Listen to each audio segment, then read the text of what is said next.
Greetings, welcome, and thank you for clicking. I'm Christian of Standing Stones Healing Company, supporting your journey with healing experiences, coaching, and encouragement for life's changes, challenges, and transitions. Thanks for joining me for this episode of Ask the Stones, offering spiritual guidance and encouragement for life's challenging questions. Greetings, welcome, and thank you for joining me for this episode of Ask the Stones. This episode's question comes from Erica. I feel like my world is caving in.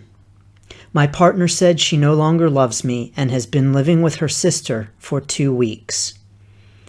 The only time I see her is when she comes to move her stuff out.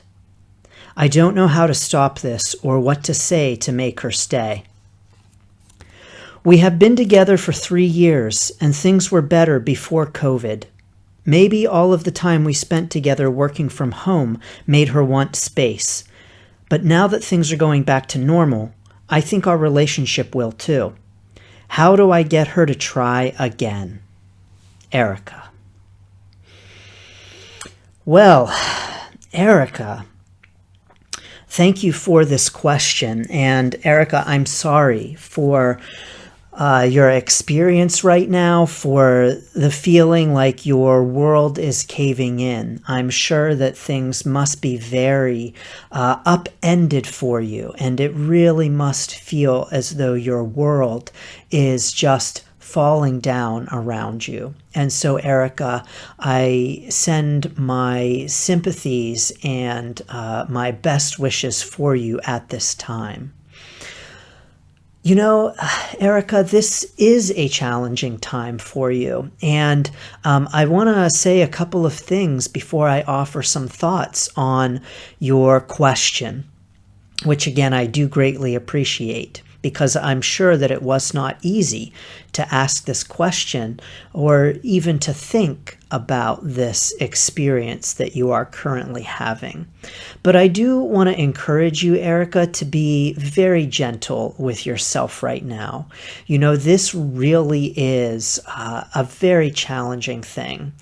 Relationships, I'll be completely honest with you, I believe are the most challenging thing, because it really cuts to the center of being human and having a human experience, our relationship with other humans, and the ways in which we relate to other humans, the challenges that we have with other humans. This is, I feel, the greatest. Relationships are the greatest challenge to being a human. And so know, Erica, that at this time you are going to feel most likely a whole range of emotions, and I want to encourage you to be gentle with yourself at this time. Be kind to yourself, be compassionate towards yourself with this major life change. And that's exactly what this is, Erica. It is a major life change. So I do have some thoughts for you on your question. My first thought, Erica, is, you are really looking to find how to stop this, and you don't know what to say to make your partner stay, and you're thinking, if I can only say the magic words, if I can only think of the right thing to say, then, I'll be able to make her stay. But that's, number one, not necessarily the case. And number two, do you really want to make someone stay with you? Do you really want to have to say and do things to, quote, make them stay? I think, Erica, that this experience for you is so painful that you really just want to try to make this stop. As a matter of fact, you say that, I don't know how to stop this. And so you really, I think, Erica, are looking to find a way to make these feelings stop, to make this experience stop. And the truth is, Erica, that you cannot stop life, and you cannot stop the unfurling of that life. I like to call it the cosmic revelation, and I like to think of it like an opening flower. And you cannot stop the opening of the flower, nor can you rush the opening, nor can you rip its petals apart and force it to open up more quickly. And so, Erica, there is nothing that I can say, that you can say to your partner to stop this. I believe that this is an inevitable unfolding of what is. And so, Erica, I'm actually going to encourage you, rather than putting your energy into trying to stop this experience and trying to, in a sense, turn back time, if you could find a way to make your partner stay, I don't know that that's really what's best in this moment, Erica. Now, I do not have a crystal ball. I do not know what, quote, is best. But I do know that life is a constant unfurling. It is a constant unveiling. It is a constant cosmic revelation. And sometimes the best thing that we can do at that time is to let go. And that is not easy. Erica, this is one of the absolutely most challenging things as a human, is to let go, to give up control. I know this is not easy. And so what I am advocating, Erica, is not an easy thing. I am going to encourage you to work to find some peace with this experience. Now, if there are things that you really want to say to your partner, things that maybe you haven't been able to say, I don't know that this is actually a fact, Erica. I'm going to make a big assumption right now, and I could be completely wrong. And I'm willing to go out on a limb here, and I'm willing to be wrong in this instance. But the sense that I'm getting, just from the way in which your question is worded and the things that you mention, I may be getting the impression, Erica, that you feel challenged by speaking your truth, and that you feel challenged to talk about your feelings. And I'm wondering, Erica, if maybe for you right now, this is a way for you to grow and expand, and open up in that big cosmic revelation unfolding flower kind of way, to work to be able to speak your truth and to speak it in a loving and kind way. Now, there's no judgment when I say that, Erica. I'm not saying in the least that, well, you haven't been very kind and loving to your partner, so of course your partner is leaving. No, Erica, I am not saying that at all. I am saying in a kind and loving way, because that's really what we're all called to be doing in all of our communications, and always, especially in speaking our truth. I say in a kind and loving way because I think too often we have a tendency to feel that speaking our truth means that we need to just be completely honest and say what we think, and who cares what the ramifications are, or how someone else might interpret it, or how they might feel about it. So when I say in a kind and loving way, that comes from a place of making sure that when I advocate telling your truth, that I don't mean advocating damn the torpedoes, full speed ahead, who cares what anyone else thinks, I'm going to say what I think kind of a way. I mean speaking your truth in a way that honors and respects the other person, their perspective, where they're coming from, and what their feelings are. So, Erica, I am going to encourage you to work at this time on speaking your truth and doing so in a kind and loving way. Again, I'm going out on a limb here, and the limb may be breaking right underneath me. And I'm okay with being wrong in this instance, but this is just the sense that I'm getting from your question and the way in which it was worded and the things that you reveal. And again, no judgment there, Erica. As a matter of fact, this is a challenge for all of us. Speaking our truth, finding our voice, being brave and saying what we really think or what we really feel is not easy. And this is a lifelong growth point for all of us. Even those who say, well, I'll tell you what I think. I don't mind. I don't have a problem with that. Remember to speak it in a kind and loving way. So I truly believe that this is something that we are all always improving on, and that we all always have work to do in, because this is one of the greatest challenges of being a human being. So, Erica, what you hear me saying, at least what I hope that you hear me saying, is that I am advocating not trying to make your partner stay.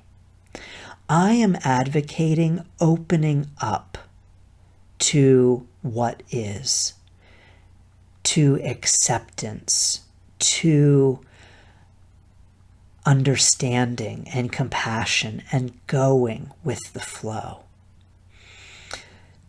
This is so much more challenging than to try to get your partner to stay, to say whatever it is you think she might want to hear in order to stay, and to give her promises about how things will be better and things are going back to normal. So, it's post-COVID and we're going to be okay now. And don't worry, you're not going to spend so much time with me, so you'll be able to tolerate me. Rather than making some kind of last-ditch effort to save your relationship, I'm going to advocate rather, Erica, working towards acceptance of the end of it. I know that is not easy to hear. And I don't know, like I said, I don't have a crystal ball. Maybe you will be together again in the future. Maybe things will change. Maybe your partner will come back. I don't know that. But what I do know is that we can all always be striving for acceptance of what is, and to be acknowledging where we are, where we stand, and hopeful for the future, and be aligning ourselves with our own truth and speaking our truth in a loving and kind and compassionate manner. And so, Erica, I am advocating that over trying to get your partner to stay,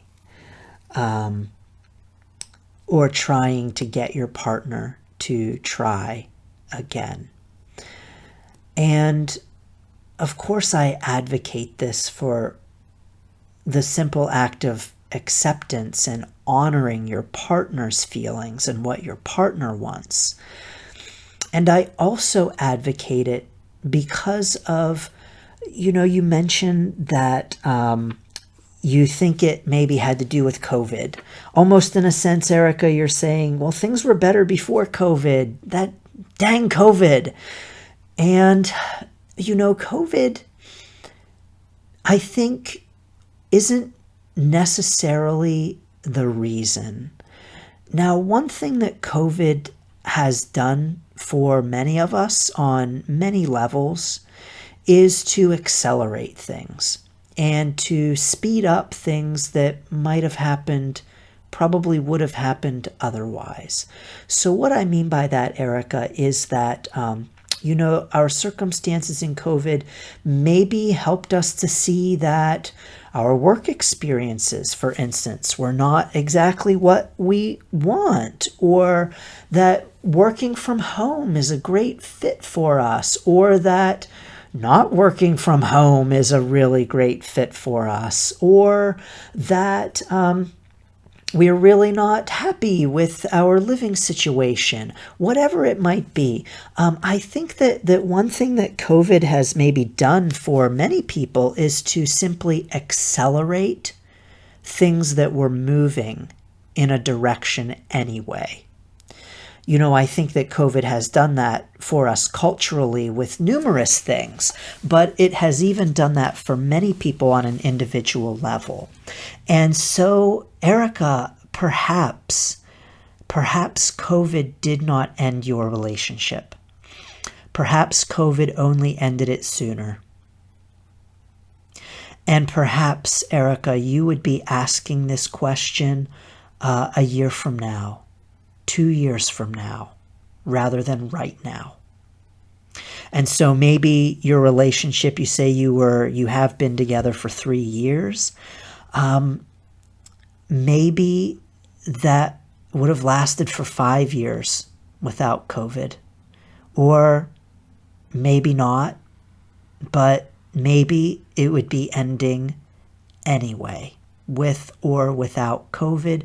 COVID very well may have just given your relationship a shove and accelerated the ending of it.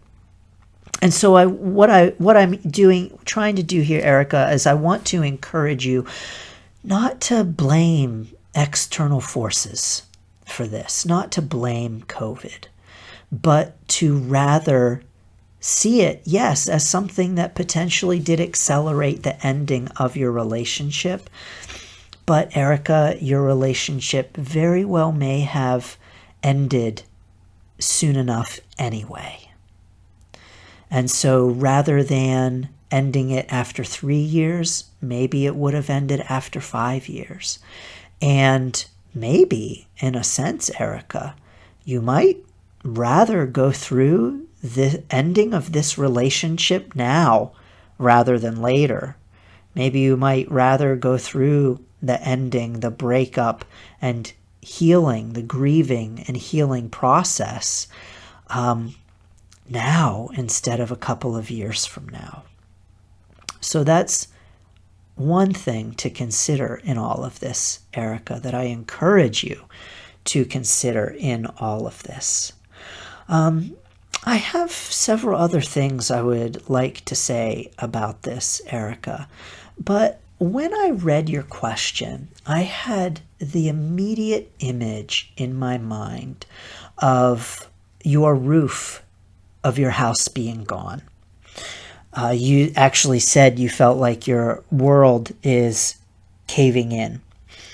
And this immediately made me think of a wonderful, small, short little poem by a 17th century Japanese poet. And he writes about how his roof has gone and now he can see the moon. And I actually really wanted to find the direct phrase to give you, Erica. So I went to my books, the book where I swore it was, and I flipped through that book and flipped through that book. I could not find it. So I had to turn to Google. I have it somewhere in one of my books, but I have plenty of books and plenty of things highlighted and underlined in my books. So, Erica, I could not find it from the book that I swear I must have. Maybe I don't even own it. Maybe it's just something I read somewhere and remembered. But the image very much is of the roof being gone, the roof blown off is how I remembered it. The roof blown off, and oh, now I can see the moon through the hole in my roof. Well, when I looked it up, it was, of course, as most things, Erica, different from how I remembered it. And so I did find there are a couple of versions of this short poem. But it is by Mitsuda Masahide, 17th century Japanese poet and samurai. Barns burnt down. Now I can see the moon. Or alternately, since my house burned down, I now own a better view of the rising moon. The idea is the same here, Erica, that even in these challenging circumstances, there are blessings. And that we can choose to focus on the burned down barn, or we can choose to focus on the moon. I encourage you that as you work through your grief and as you process and heal, it will become easier to focus on the moon. Right now, Erica, if all you can see is that hole in the roof and the burned down barn, that's okay. But know that the moon is continuing to rise, and that when you are ready to see it, that moon will be there. Erica, I do want to encourage you that, as I said, you're going to be feeling all kinds of feelings right now. I really want to encourage you to be gentle with yourself and recognize that you are grieving. During the time of your loss, you are going to be going through the stages of grief. And of course, one of those stages is, bartering. What can I do? What can I say? How can I make her stay? And, I'll do this, I'll do that, I'll do anything to make you stay. That's part of the grieving process. And so this desire to just let me fix it, let me find a way, let me say whatever she wants me to say to make her stay, just make this pain stop. That is part of the grieving process. And so, Erica, you are right, believe it or not, where you need to be with this process. Yes, Erica, even while I say to you, I'm going to encourage you to go with the flow and accept this, even while I encourage that, it's important to recognize that where you are and the feelings that you're having and that kind of pounding your fists and pulling out your hair feeling is normal and part of the process. And you are working through that. The challenge, of course, the desire is to not get stuck there, to not get stuck in that feeling of bartering and that stage where you are just begging and pleading and please, what can I do? On the ground, on your knees, praying and sobbing. Remember, that's okay to go through that and experience that. As a matter of fact, it is part of the healing process. The pleading and the begging is part of the process, but I encourage you, number one, to not get stuck there, and to number two,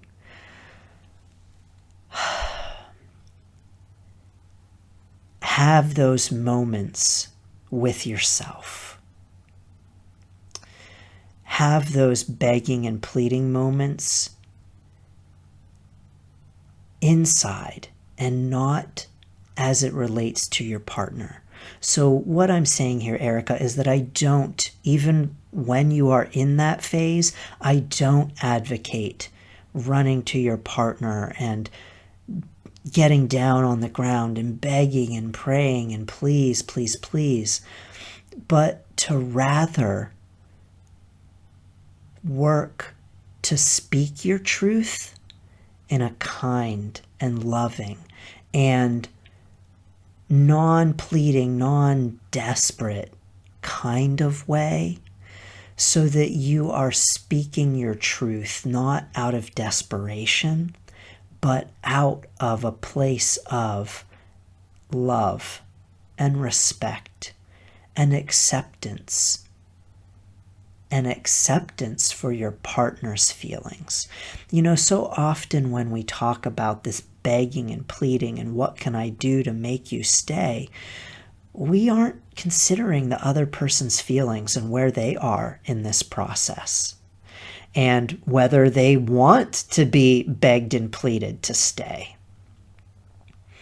We only look oftentimes when we're in that mind frame, we only look from our own experience, from our own frame of mind. And so I encourage you, Erica, to consider your partner's feelings and to consider this situation from her perspective as well. And so while you may be wanting to do or say anything to make your partner stay, your partner may not be in that same space.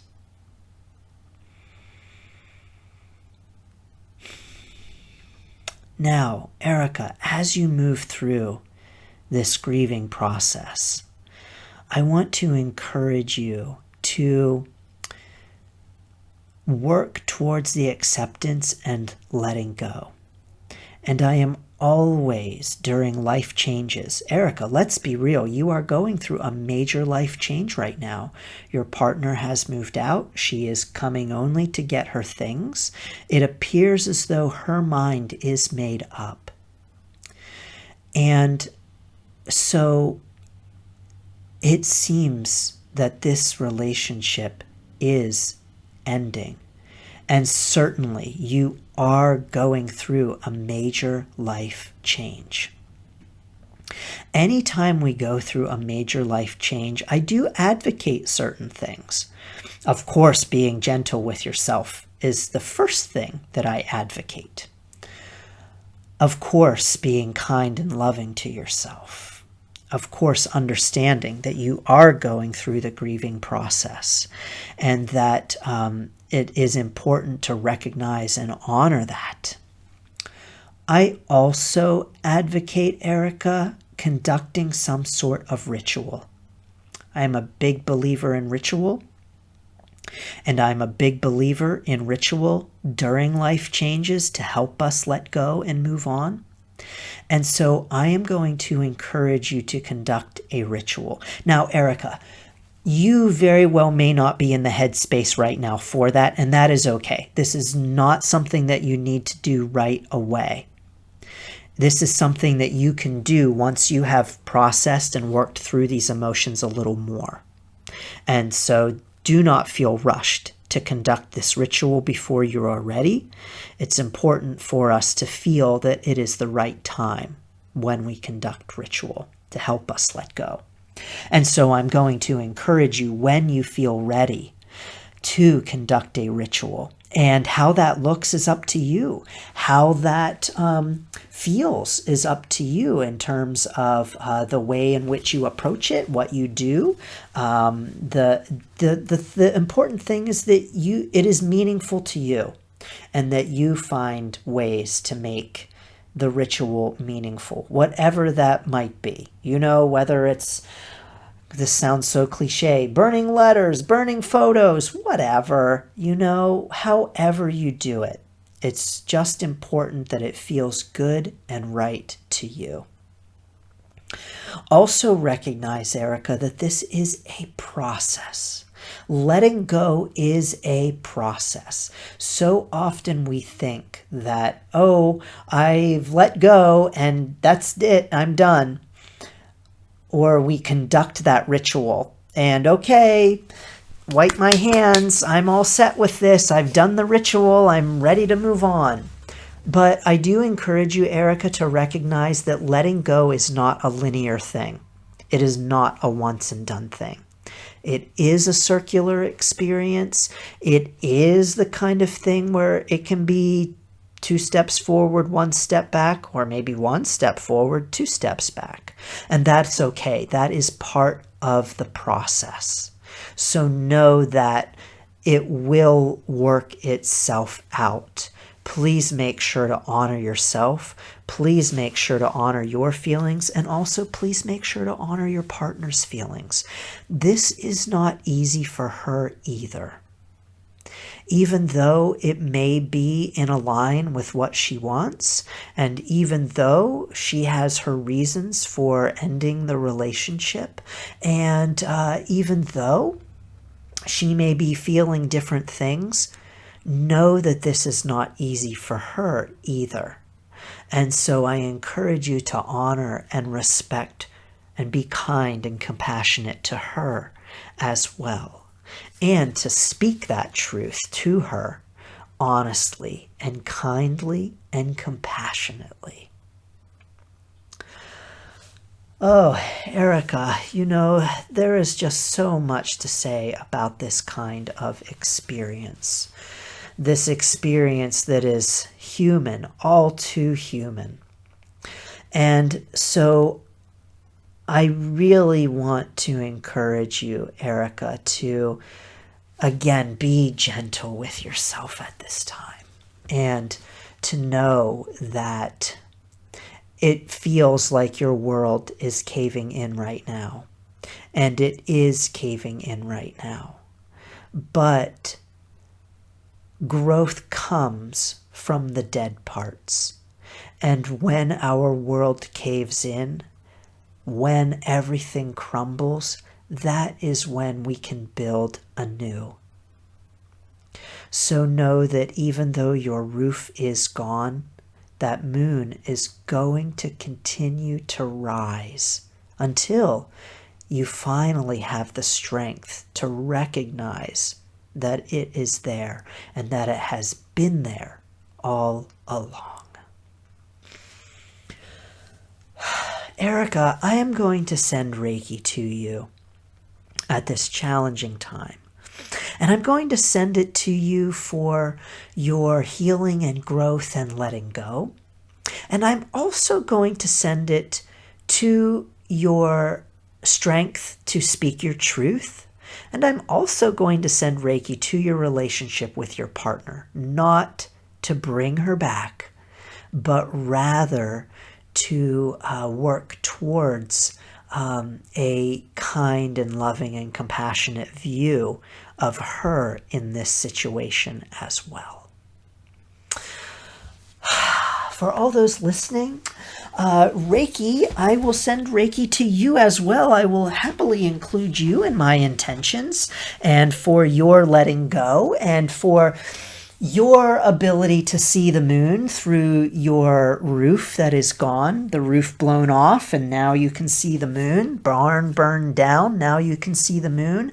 I'm going to send you Reiki for your ability to see the moon now that your own barn has burned down.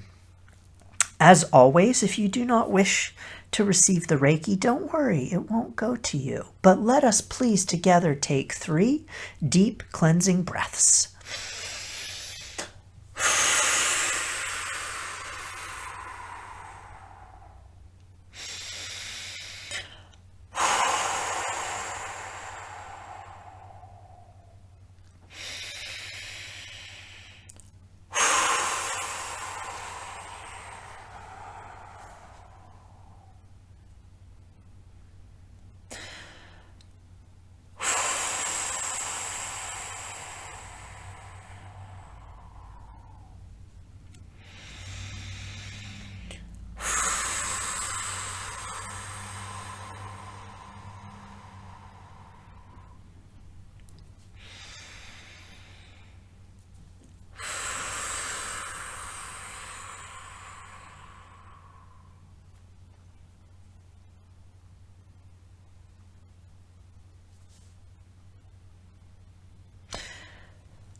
Thank you for that honor, Erica, of sending you Reiki, and Reiki to all those listening. Erica, just as soon as I started to send Reiki, I saw the image of an old shoe. And, sometimes we have a very comfy pair of shoes, and it's a challenge for us to let those shoes go and to give those shoes up. But sometimes it is very necessary so that we can get a new pair of shoes. Maybe shoes that are more comfortable, that fit us better, that just feel better for us. And so I'm going to encourage you to think of this relationship as an old shoe. I know that does not sound very nice, does it? No, your partner is not an old shoe, Erica. But to consider this experience as something that is worn, that is ready to be let go of, and to picture that old shoe and letting go of that old shoe. As I was searching for that quote in my books, I came upon a story that actually I thought you might be interested in hearing, Erica. It was a passage from a book. I apologize that I cannot remember the book. Probably I should have made note of that. But it was about a therapist who had a client. And the client was really challenged to let go of a relationship. She had gotten a divorce with her husband and was just very challenged. She just kept thinking about it, wanted to just rehash it, and was having a very hard time moving on. And so the therapist whipped out a brick and said, I want you to take this brick and I want you to put this in your purse. And I want you to carry this brick around in your purse. And I want you to think of this brick as the relationship with your ex-husband. And so the woman put the brick in her purse and she carried the brick around for a week. And the purse got heavier and heavier, which isn't that the case, everyone? You carry something and it's not so heavy at first, but the more you carry it, the heavier and more uncomfortable it gets to carry it. And so by the end of the week, when she went back to the therapist the next week, she said, yep, I see now how burdensome that relationship was, how heavy it was, and I didn't even realize that I was carrying this around. So,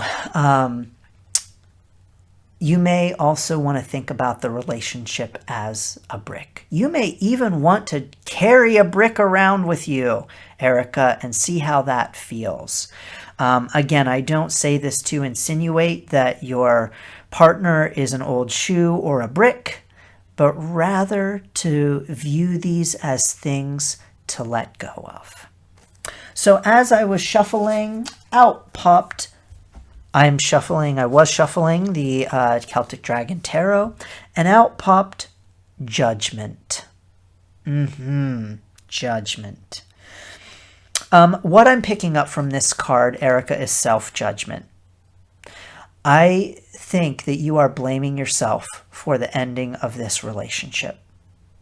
You're thinking, what can I do? What can I say? This relationship must be ending because she spent too much time with me. If she just hadn't spent so much time with me, she wouldn't want to leave me.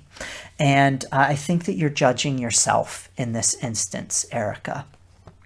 And I really want to encourage you to let go of self-judgment. Let it go like an old shoe or a brick. That is really, I think, what is important here for you, Erica, is to let go of that sense of judgment. I'm going to encourage you to let go those feelings of self-judgment. How do you do that? You're thinking, okay, great, Christian, I'll stop judging myself. How do I do that? kindness, compassion. Now, these are not easy things, of course. So what I'm asking is no easy thing. By the way, everyone, letting go of self-judgment, let's be real. That's not an easy thing to do. This is something that we are all always working on. So when I say work on releasing judgment of yourself, I don't just mean that you're going to be able to flip a switch and it's done and you're never going to have any self-judgment. But I do think, Erica, in this particular situation, you are judging yourself too harshly and you are being unfair with yourself. And so I want to encourage you to view this experience not as your fault. You did not burn the barn down. You did not blow the hole in the roof. This is not your fault. And to work to release judgment of yourself in this experience. You know, I'm also going to pull a Breathe Easy card for you. I want to encourage you to breathe easy, Erica. So I'm going to pull out my Breathe Easy deck. And what I like about this deck is that it has sayings, and I view these as mantras. So I'm going to call upon a mantra for you at this time, Erica, something for you to be thinking about, focusing on, putting your energy into as you work on letting go of the desperation over keeping this relationship.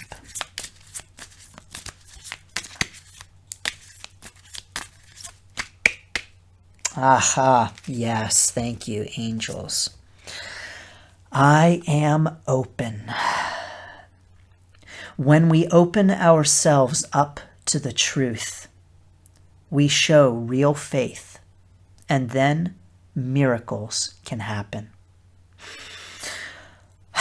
I breathe in the faith that things that I do not know and cannot see at this time will work out for the best. I am filled with receptiveness. I breathe out closed-mindedness. I am open. And Erica, so appropriate. I flipped the card over. These are double-sided cards. And of course, it's the word openness, but it's an image of a flower. An open flower. This is actually a sunflower. A beautiful open sunflower. So very much in alignment with that image of the opening flower and the cosmic revelation. And so, Erica, I want to encourage you to see your flower opening at this time. To know that we cannot know how that flower is going to unfold.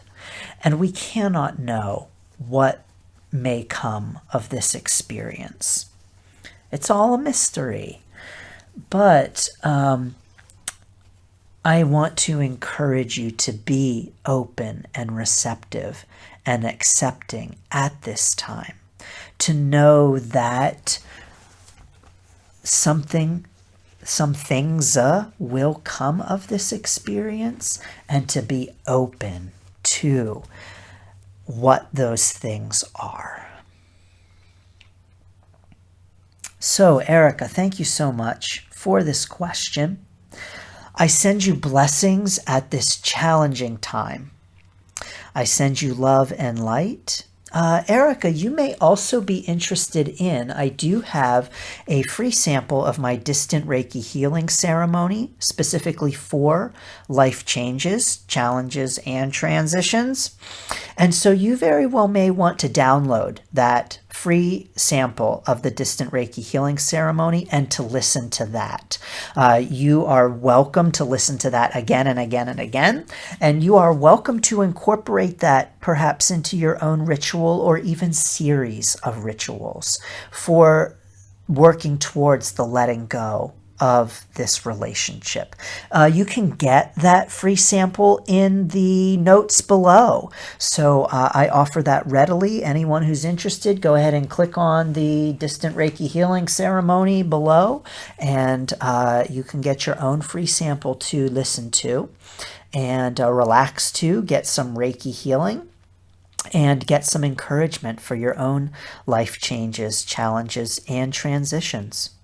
So thank you so much for joining me. Thank you for listening. I am always honored to answer your questions, and I am always honored to have your attention. So many thanks to you. Of course, as always, if you have questions, please do reach out to me. I am happy to answer your questions on Ask the Stones. Again, I am Christian of Standing Stones Healing Company, encouraging your journey with Reiki, card reading, and coaching for life's changes, challenges, and transitions. Thank you, and best wishes for your journey. Thanks for tuning in to this episode of Ask the Stones. If you have a question for Ask the Stones, please send me an email at christian@standingstoneshealing.com or connect with me on Facebook at Standing Stones Healing. Thank you, and best wishes for your journey.